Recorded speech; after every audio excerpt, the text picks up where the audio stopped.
मित्रांनो, पूर्वीच्या लोकांना पुरेसं अन्न मिळत नव्हतं.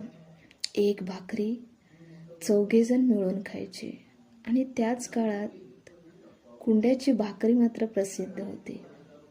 तर कुंडा म्हणजे भातापासून भात कुटल्यानंतर त्याचा जो राहिलेला भाग असतो त्याला कुंडा म्हणतात. आणि तो पूर्वीची लोक कुंडा आणि कणी मिक्स करून घरच्या जात्यावर दळण करायचे आणि ते जे पीठ आहे ह्या पिठापासून हातावर वळून ते भाकरी भाजायचे आणि खायचे. किती छान होते ना ते दिवस. आजीचा मायेचा स्पर्श आणि संस्काराच्या 4 गोष्टी ऐकायला मिळायच्या.